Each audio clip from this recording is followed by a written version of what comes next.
Järvamaal Veskisillal asusid omavahel mõõtu võtma ja ajusid ragistama mõttesportlased, et välja selgitada see parimatest parim ja seda ikka sudokude lahendamises. Toimusid siis 18. Eesti meistrivõistlused sudokute lahendamises. Selleks, et selgitada välja tänavune Eesti meister ja komplekteerida ka koondis sügisel Torontos toimuvateks maailmameistrivõistlusteks. Taaskord maailmameistrivõistlustele?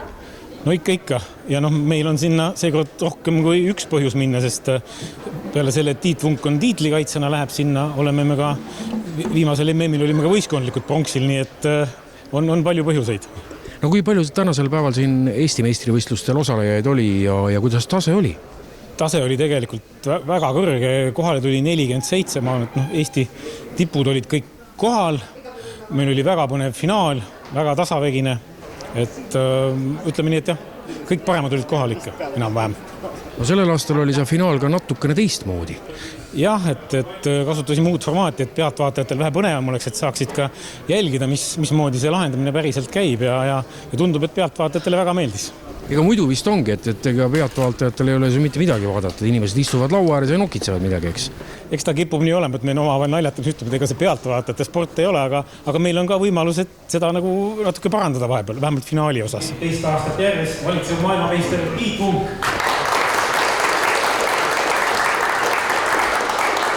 No kuidas võit tuli tänasel aastal? No, mis ta tuli? No tegin oma ära. Eks ta alati nii, et tuleb teha lihtsalt oma lahendamist ja kui läheb hästi, siis tuleb ja nüüd tuli. Kui palju sa selle tänase võistluse jaoks võib-olla eelnevalt trenni oled pidanud tegema? Ja kuidas see trenn nagu üldse välja näeb? No trenn on igapäevane harjutamine. Et on vaja seda järjepidevust ja tahtmist, motivatsiooni, et sellega tegeleda. Aga eks ta nii on, mingit spetsiaalset trenni eraldi ei ole nagu teinud. No kui nüüd vaadata Eesti taset, et kuidas tase on? Tase on väga hea.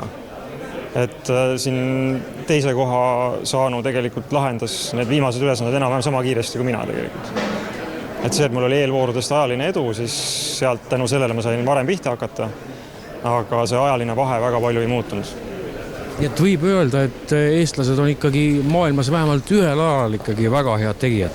No aga otse loomulikult, et MM-il sai eelmine kord Eesti koondisega 3. koha, et ega niisama neid 3. kohti ei saada, et peab seda taset ikka olema. Ja ise oled ju maailmameister, eks? Jah, nüüd siis 2 korda.